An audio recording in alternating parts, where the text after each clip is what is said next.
As a Jamaican, I did my ancestry test, and my ancestry is spread all across Africa. I'm gonna show y'all the north, the south, the west, the east, everywhere. Your blood clot self, Nigeria. Number one, some fufu and some jollof rice.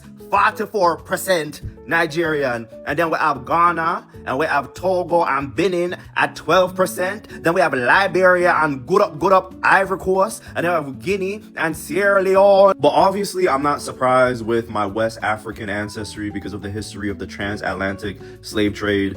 Most black people in the Americas, they're gonna have a high percentage of West African in them. But I thought Ghana was gonna be a little bit higher than Nigeria because I remember somebody saying like most Jamaicans have like a higher percentage. Koya, all East Africa, I have Eritrea, I have Northern Ethiopia and Somali. Blood clot. Watch ya. I have the Middle East. I have North Africa. I can't pronounce that word there. Maghreb. I don't know Maghreb there, but I have Egypt. I have Egyptian. I have blood clot Egypt. Look, wanna see that? South Africa. I have South Africa. And then we have... I'm not excited about Eastern Europe. We all know why we have that in us. That was probably done through rape. So we're not gonna focus on that. And I'll good up Central Africa. I have good up Central blood clot Africa. And a big up on yourself, Congo. Yeah. I feel like singing, hello, Mama Africa, how are you? Like, literally, I'm the whole continent of Africa. The middle, the west, the north, the south. So there's a video going around of what appears to be a Chinese Jamaican woman really coming for black African people from Jamaica, particularly those of us who live a foreign, yeah, in relation to issues of blackness, Africanness, and the possession of a passport or lack thereof. People are sending me this video and I ask me what I have to say about it. And the reality is, I have nothing to say to she. Any non-African person from Jamaica or anywhere else in the world that has a problem with Africans from Jamaica, yard or foreign, asserting our Africanness and our blackness, that a feeding problem. This is not something that we should feel the need to justify, apologize for, or even explain, especially when you consider the colonial and neo-colonial experience of African Jamaicans and how that results in the migration of African Jamaicans, as well as the extent to which the colonizer attempted to sever us from a sense of heritage and a sense of culture. That alone tell you everything what you need to know about the mentality of the smaddy will make that the video there. So I have nothing more to say about that except to affirm the teachings of Marcus Mosiah Garvey when Africans of his time were being challenged in relation to our affirmation and assertion of racial and cultural pride. Let contrary sentiments and cross opinions go to the winds. We are entitled to our own opinions and not obligated or bound by the opinions of others. Oh. Having said that, I was listening to Running African, hosted by Sister Kabo Ma'at Keru Wadeya, and she featured a story on some events and conversations that were taking place in Jamaica on this issue. Take a listen. You notice that there's a big conversation going on here in Jamaica right now about Mark Golding and whether or not he's black or white. And you heard a response where, we have all kinds of people, because the motto is out of many one.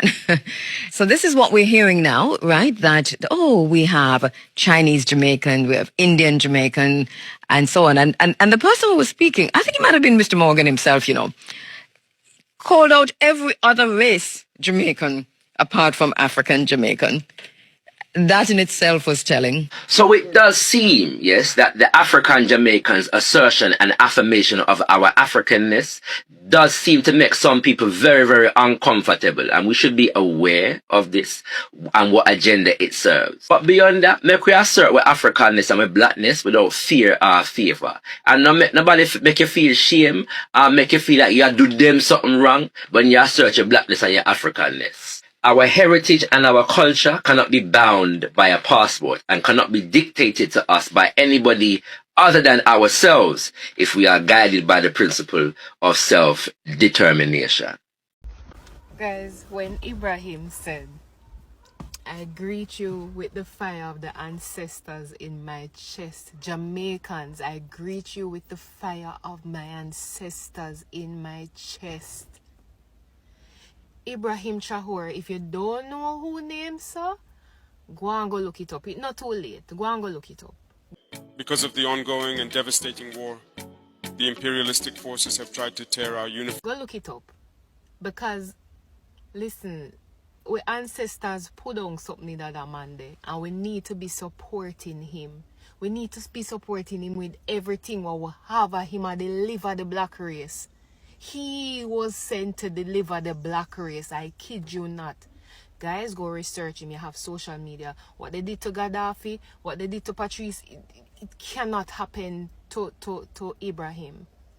Me know spiritually that man is up in his spirituality, because 21 attempts on this man's life and he's still alive. He's still pushing. He's still doing all the way the other African nations them not doing. Everybody are pulled together. Guys, we as Jamaicans, we need to pull together as well. The man say Africa's stories is Jamaica's story. We are not different. We are not separated. We are not isolated. Right now, Ibrahim Traore, you have our protection. You have our love. You have our backbone. I say. Calling the Jamaican contingent to the front of the room. Have a seat. This is for y'all. This is a real special time going on now for the African diaspora. Africa isn't gonna rise, it's rising. This is very, very important time in history. You should be blessed to be around to see this.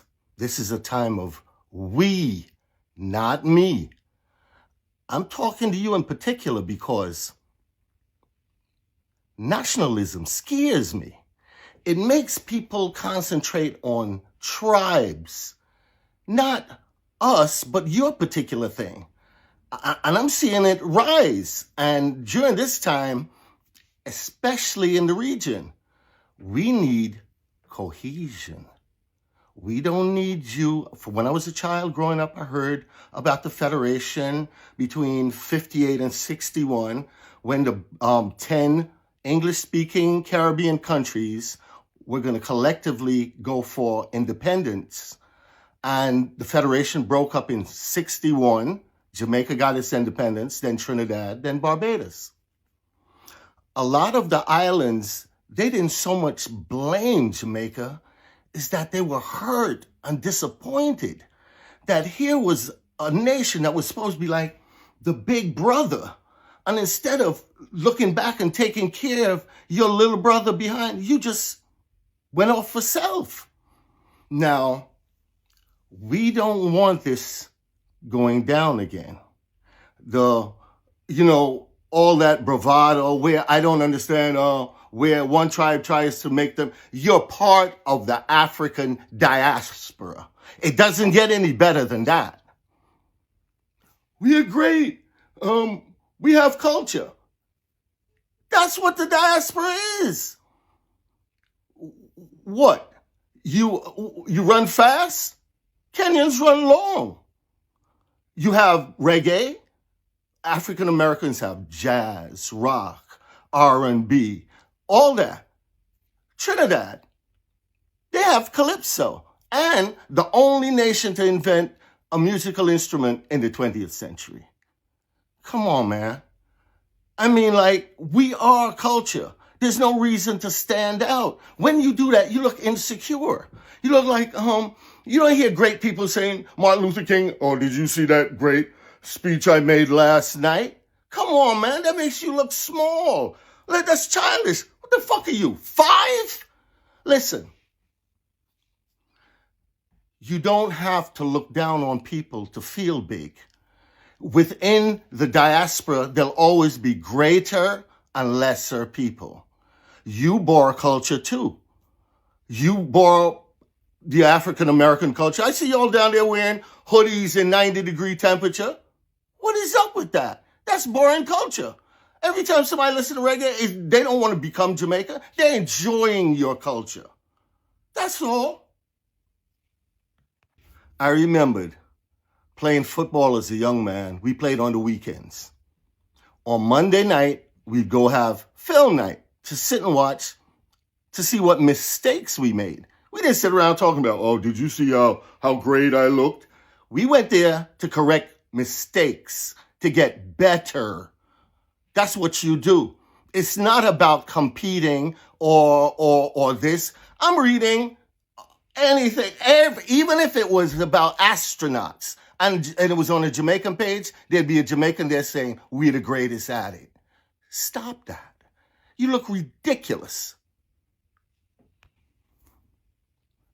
I learned 2 sayings from Jamaicans. Self-praise is no recommendation.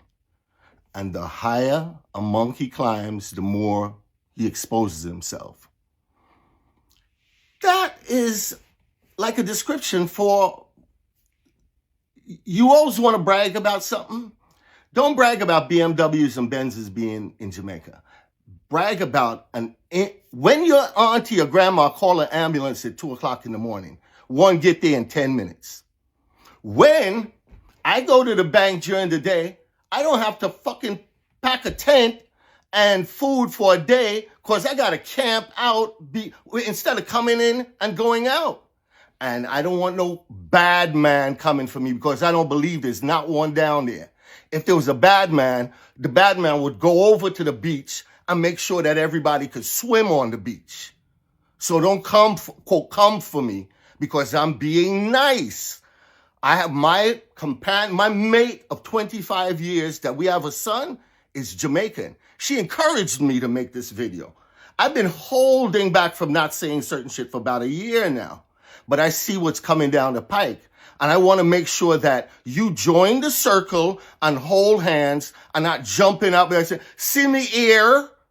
We don't need that. We have to be one voice. You can pick that nationalism shit up after this is over. But we need for you to chill out. We see you, okay? Listen, being great isn't about another person. It's about you being better than who you were the day before.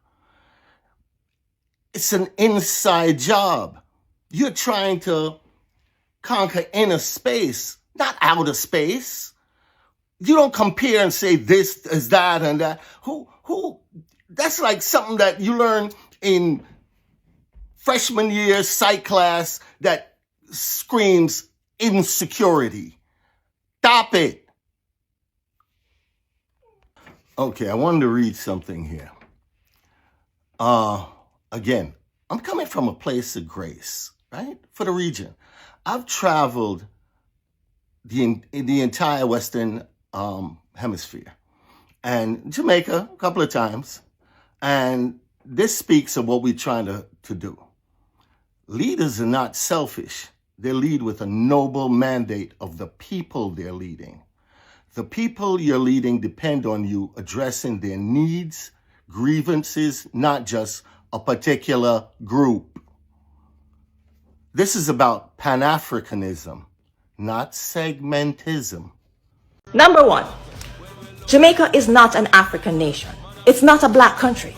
We identify as an ethnically diverse society. People, please just stop it. Out of many, one people, Jamaicans. We do not hyphenate and we do not encourage separation by race.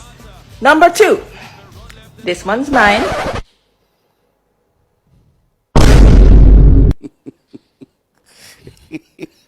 You see, one thing about history that you have to know, you always have to open your mind to learn new things that you don't know. Because you meet people that will come with their own versions of the history. However, when it gets to a certain level, you will notice that, Charlie, this thing is getting a little bit biased.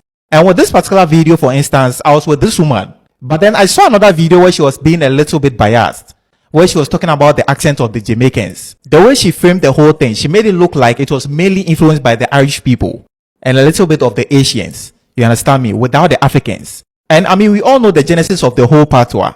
It's true Jamaica is a collection of different cultures, of different people. But when you look at the population, nobody should tell you that Africans were dominant. Apart from the original inhabitants of the land, the Red Ware people, who are the ancestors of the Tainos. Over 900,000 people were brought to this place, most popularly West Africa. The only non-African group of people that dominated the area, apart from the Africans, were the Irish people, who were brought in the 1600s by the British people after they conquered their land. Now, for those of you who don't know, Ireland was the first country to be colonized by the British, even before coming to Africa. But then, unlike the Africans, they came as indentured servants. They signed contracts to work in Jamaica, and that is where they formed what is called the Hiberno English, which is what they brought to Jamaica. Due to proximity and the way they were working with them on the plantation, they taught the West African people who were speaking the Pidgin and the Creole this type of English. This is what they mixed together and then came up with the patois. Now, these Chinese and the Indian people, they came around 1854 after the abolition of the slave trade in 1834, when most of the black people stopped working on the plantation. These Asians were brought to come and replace them, so they also came in as indentured servants. They contributed with their food, the Chinese cuisine and all of that, and then the music. You can't talk about reggae and ska without people like Byron Lee. Even though the rhythm and the pattern came from Africa, the instruments and the studio that they recorded came from these people, the Chinese people. But don't make it look like you played a huge role than anybody. You people are like 1.2% in Jamaica. Yes, you don't know. I'm from Jamaica, you know. I was born in Jamaica, but Africa born in me. So here, Caribbean people, pan a whole kind of thing about Africa, different from the other rest of people, them are the Americans and who in the higher class. But right now, me I tell you, say, you see, we are part of Africa before we even reach Africa. So you see, all Caribbean people, when you come home, come get to the citizenship. See, because the time is now, and the time is right. So when you come now. One love, divine birth. Being African, you are Jamaican, right? Yeah, I'm African. You know, there's so much similarities when it comes to, you know, being African or Jamaican. You know what I'm saying? I honestly, if you go deep into it, I feel like we're the same people. You know, and if you look at the history, you know, I'm not even making it up. Most of y'all came through, you know, the canals and the channels of Africa to Jamaica. And anytime I meet Jamaicans, I feel like they are so spiritual, you know, super spiritual. Actually even more than Africans, in so many aspects. And, I think it's a really cool thing. So walk us through, you know, growing up as a Jamaican, what you know about, you know, Africa in general, you know. Man, you know, that smile means a lot. Yeah, it means a lot because, like, growing up as a Jamaican is like, even if in a research about Africa, stolen from Africa, it's beat into your head when you're driving up the mountains. You see Rastaman, yeah man, liberation will come from Africa. It's in us, just like the churches. There is a nego spiritual situation, or negus, where the kings them come from in Africa and Ethiopia. Is like it's needed in Jamaica so much because we're so removed. And you would say, when my dad didn't have me, you could literally say 2 grandmothers ago, it was like, yeah, his grandmother was a slave. It was so easy. I had a conversation with my grandmother. So it's like we needed Africa so much because it's like we know it. And having King Selassie come to Jamaica and talk to the people, or was it an emissary of King Selassie talk to us, it makes so much of a difference. So Jamaican and Africa being separate is that's impossible. It's like from the womb, in the womb you hearing African drums, you know, so it's a deep love for Africa. And also, I don't know if you guys follow, there's a guy called Stonebwoy, from Ghana, and he's doing, you know, kind of like reggae, you know, the same genre, you know, dancehall. And, you know, being an African, you always see patois, like you always hear patois is really cool, like in the ear. And this is from my experience, because some of my songs sound very Jamaican. I have a song called Metamorphosis, and you might not even know. You might think I'm Jamaican. And I feel like our roots are so connected because, you know, whenever you hear patois, you just feel it sounds fresh in your ear. I think that's the good explanation. And if you see Stonebwoy, there's a lot of people that do dancehall in Ghana. A lot of people that are big fans of Vibes Cartel, you know, Movado, you know, all those old guys. You know what I'm saying? When I was a kid, I knew of Bone Tickler and Dems back in the day. Popcorn was one of my favorite guy. You know, I always listen to Popcorn. Big up Popcorn. Vibes Cartel back in the day. what's his name? Vasco had a song like as a T-shirt, truly. Yeah. We know it's like yeah. Is it jeans and fitted? Straight jeans and fitted in a white T-shirt. We did it. Yeah, man. What's up, to the limit? Yeah. Uptown. You know what I'm saying? So like, you know, we've always kind of like, you know, danced to it. You know, it's just dancehall. Just talks to an African guy, African young boy growing up, you know? And so I you know, the similarities is just really there. And I feel like Jamaicans don't even know how much, you know, Africans, you know, dig reggae and dancehall. Like my dad growing up in the 80s, it was just reggae. And it's just fascinating how a small little island can create like a genre that is so, Jesus Christ, it's so global, you know, and people couldn't figure out, you know, Bob Marley and them. They couldn't figure them out, you know, and then you go down to how they really are. They're the most down to earth people ever. You know what I'm saying? And so I don't know. It's just fascinating, and I'm glad that you here to actually tell us more. You know what I'm saying? I know you just quiet, just listening to me, but that's how I feel. That's how I think. When I hear of Jamaica and reggae is pretty much, I think reggae is the only genre that when you play it just talks to the soul. It doesn't really matter, you know, it has a different flavor to it, you know. I mean, put Afro beats and all that aside, and I mean Jamaica, the reggae has the roots, you know, it has all the drums and all the stuff, but then it has the feeling of reggae. It does not really matter who you are. You can still, doesn't really matter who you are. You can still vibe to it. You know what I'm saying? So, you know, I think music is a trend, is a vast place we can go and talk about it for like hours. But let's talk about, you know, we spoke about, you know, how you see Africa, right? What are some of the things that, you know, you see similar? You know, if you meet an African, what do you see as a Jamaican? What do you relate?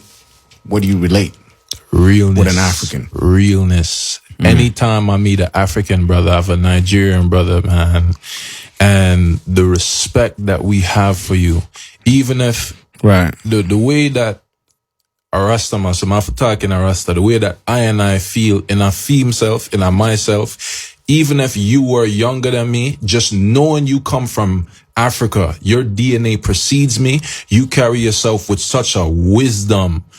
You know, the people that don't forget their roots, that come, you know, to the States or overseas or whatever, you come with such a wisdom, it humbles us. Because Jamaica, when them first start, yes, we had those music that we talk about, but going into the mainstream, you see that we talk about more of the worldly things. Yeah, it has a fire to it, but the consciousness, it's being kind of faded out. It's still there, but it's not as overpowering like when Bob Marley and, you know what I'm saying, the Wailers and Redman and them people was on top of the scenes. So I definitely feel anytime, it is never failed when I've met an African man or a woman, I feel the wisdom permeating through you guys.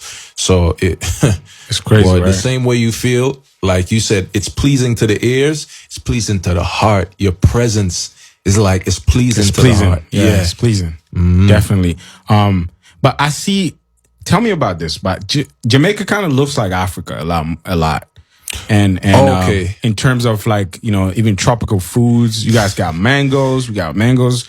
I've seen so many fruits in Jamaica that is just so similar. We have okra, you have okra. Yeah, you guys are big fan of like plantain and bananas, and we eat plantain and bananas. You know what I just found out? Cassava. You know what I'm saying? Cassava. Yeah. We actually have that in like a thing called bami. And I was like, I just had to research that, and I was like, oh wow, I didn't know. You know, so I don't think we know ourselves. Just like you said, we don't know how similar we are, even down to the red dirt. Yeah, because you guys have you know, what's the name? The rice and beans. We call it wache. Yeah. Wache, right? It's the same exact thing. We have stew. So the brown stew. Bro. Yeah. It's the same thing. So I'm like, this it's just the same thing. I like your oxtails better. It's much bigger. Like, yeah, don't skimp on the portions, man. But how, you know, what, have you tried jollof? Have you tried jollof? Any? Yes. Okay. I tried it from a girl in the Bronx, and it was nice and peppery and well cooked. Like, we as you can tell, with jerk chicken, we love our flavor. The seasoning, yeah. You know, even if it's bunning us, it's good for the body. We'll say, yeah, it's good for the body, but yeah, man. Yeah, it's so cool. I mean, but let's talk about, you know, living in America, living in Europe, living as an African. You know, there's a lot of people that are going to Africa these days. You see the Speeds are going there, Kai Snat, all these guys. What do you think is attracting them? You know, what do you think is happening in the African continent that is making people go to Africa? People are going to, even Jamaicans are going to Africa a lot more now. I have a friend that is actually meeting a bunch of chiefs and stuff in you know, shout outs to her. She's doing a really good job. She's in Africa, and she's really, you know, honing, you know, a lot of stuff down there.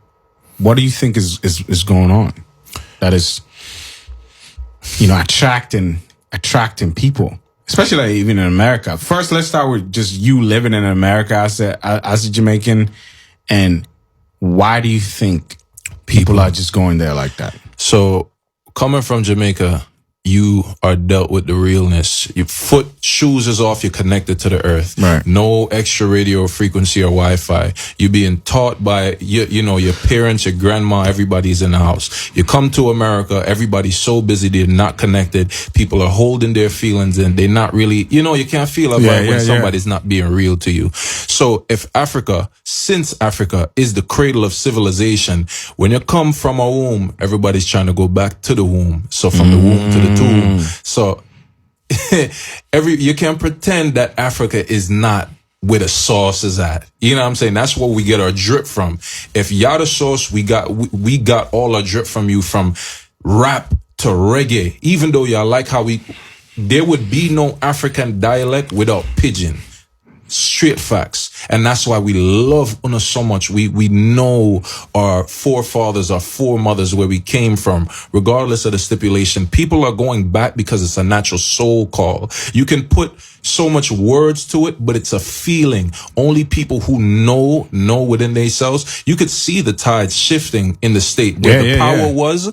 It's no longer there. It's not there anymore. The pendulum swings both ways, because America too, Europe too, will one day have to reach out and beg Africa. And the difference is, we're not gonna do you like how you did us, showing them videos. You know them old time videos where Africa is starving in the eyes of the angel, and then around the corner, there's a whole developed building. So it's a soul call. It's a urge for more realness, because Speed and them people, they lived here. They know those type of faith, the flossing and this and the third.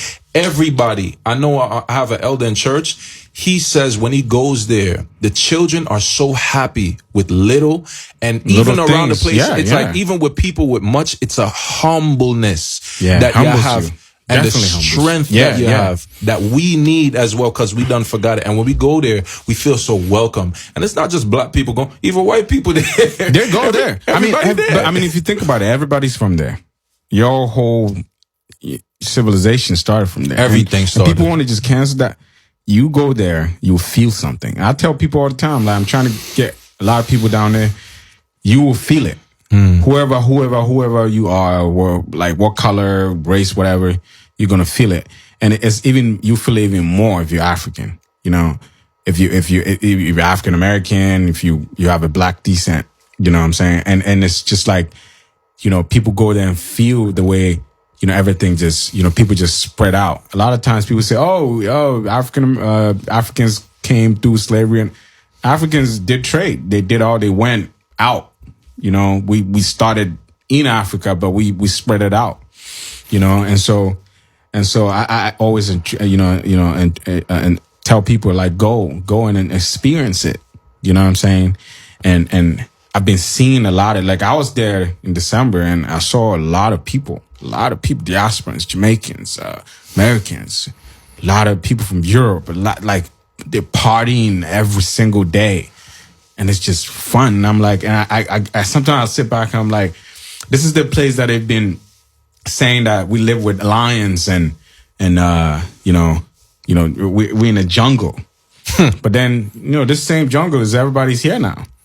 And it's crazy. It was crazy if you look at some of the videos. And I don't know if you know of Death to December. Death to December is like a festival in Ghana and Nigeria that, diasporans go and party and have fun. And you see the richness. My question is crazy. Is like for people who want to go to Africa, like let's say, so we're here in Europe. How easy would it be for me to go to Africa? It's easy. I mean, it's actually, if you're in Europe, it's a lot easier to go. It's like 6 hours. Even on American passport, like is there any? Yeah. I don't need no extra. No, you can do visa on arrival. They'll give you a visa. Yeah, you just get there and then they give you a visa on arrival. It's not a hard thing to go. It's not a hard place to go. Yeah. But they make it so like hard. And also the pictures that you see, the stories that you hear. Oh, it's a dangerous place. Mm-hmm. Nothing is more dangerous than some places I know in America. But you're never gonna hear it. You're never gonna. That's not where they paint. That's not where they paint. So yeah, you might think, oh, but honestly, when I'm in Ghana, I feel so safe, bro. One of my friends went to Jamaica and he's like, bro, I felt so safe. I was just eating a bunch of papayas, a bunch of so even in Jamaica, I was about to ask you, like, sometimes you look at a place and you might think, oh, maybe these people are not developed or these people are quote unquote poor or something like that. But then people go, that's where people want to go have fun. People want to go sit on the bamboo. This same thing that you say the people are is what you want to go and enjoy. Because that's where the life is at. That's where we don't have things to distract us. So I feel like technology is shifting in the sense that people have lost themselves so much. If 50,000 people can sit and watch somebody just go around the world, that's how you know how bored, we are. You see videos online, you might think, oh, India is so dirty. That's great. You're right. So maybe, but it's not. It's not. You know what I'm saying? So you have this idea, you know what I'm saying? Oh, maybe South Korea is really, it's probably dangerous. So you have this idea, but it's not it. Just gotta go, man. You just gotta get to the place. And then you be like, oh, this is so wrong. You know what I'm saying? Yeah. It got to a point where, China, but you go to China. China's one of the most beautiful places ever. There was a video. There was this video I seen of it was a brother in a car and he's pretending to be an American, camera producer. So he's traveling in the vehicle and he's looking up. He's in Africa. He sees buildings. So he have a big camera and he look up, see the building. He holds up and he's like, nah. He shakes his head. He don't want to record it. So I'm going, drive until him see somebody, a house that was like popped down. And he's like, yeah, he goes in. And then a video says, the slums of Africa. He sees people dressed up nicely. He's holding his camera. He's like, no, shakes his head. Then he find a man, tear up clothes. And he was like, these people need our help. I'm telling you, bro, like the people think people have you don't even need anything. Today, right now, you make sure, I'm going to Ghana. You're going to go. You're going to go, even without talking to anyone. You're going to go and come back with a bunch of stories and fun ones. You're not going to go and die. Wagwan. Guys, welcome to this particular channel where we all discuss matters Africa, rising, matters African leaders, matters Africa. And of course, the world at some point and time. So Africa is rising. And I hope you can all see the tech industry in Nairobi. And also, we have so many other billion-dollar industries in Lagos. We can see the music, the fashion industry, the culture, name them. But of course, there are a couple of questions that nobody really asks, and that is how do Jamaicans think, or how do Jamaicans feel about it? Are they proud? Are they having a feeling of a difference? Or are they thinking about just complication when they hear about these things? So, for many Jamaicans, Africa is not foreign. Remember that this is where they came from, and they're always proud to be associated as an African, because for them, it's their ancestral land. There are people who are taken to the Caribbean as slaves for the white people. So I know that most of us have already learned about the history of how Jamaicans got or found themselves in Jamaica. That is through slave routes, where millions of black people from West Africa were transited to the Caribbean, that is via the Atlantic Ocean. So when Africa rises, Jamaicans normally have a very emotional reaction that tends to run deep inside their heart. So guys, here we're not talking about movements.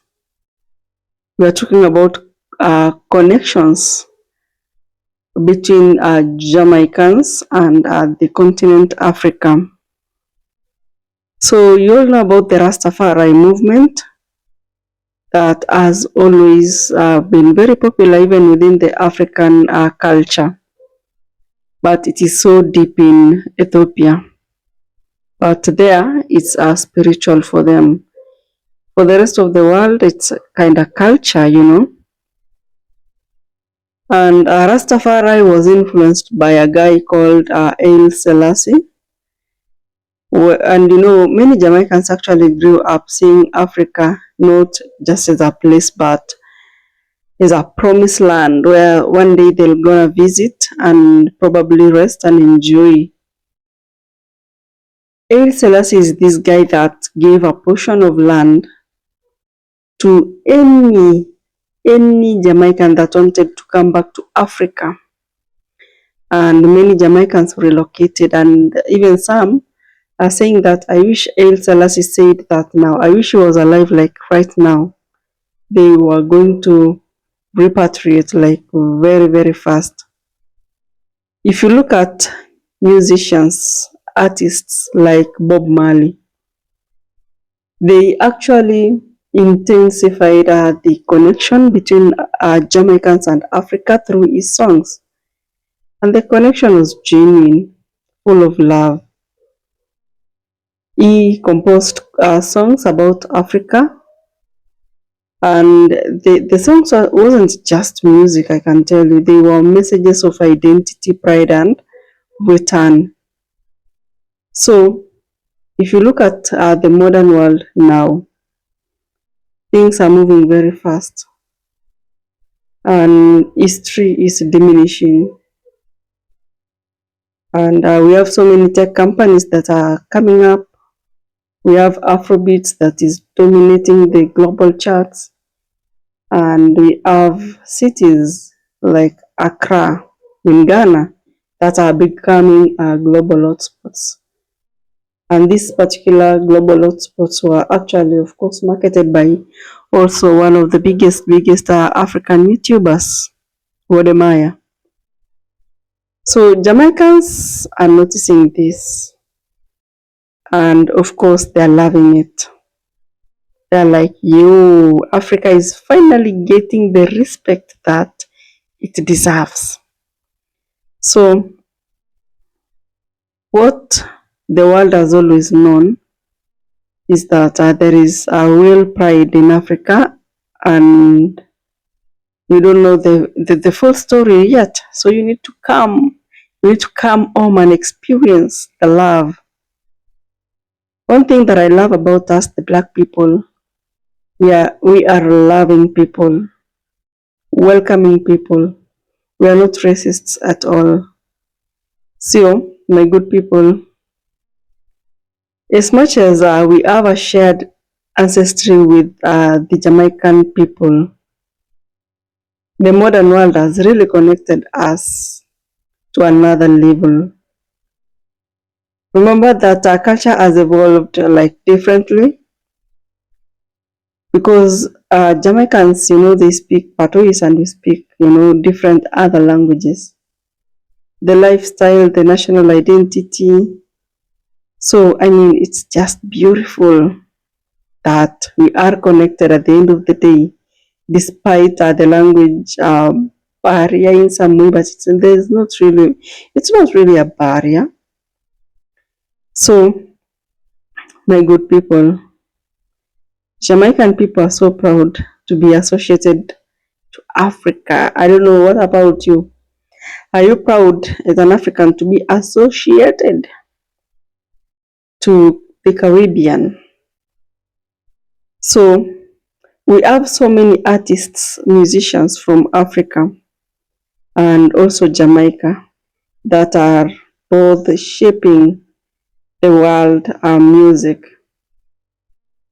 And I love the fact that they're getting massive support. So we are seeing a lot of African artists working with the Caribbean artists. They share sounds, they blend their sounds, voices, and it's beautiful. We are seeing the unity at the end of the day. So many Jamaicans feel proud watching Africa rise. But also, as an African, I ask myself, like, where do we fit in? Especially in this story, like, where do we fit in? Are we part of the culture, or it's just an history, So for many Jamaicans, this is very personal. History for them, identity, pride, name them. So thank you so much if you watched the clip up to this point. I do appreciate your presence. I'll see you in the next video.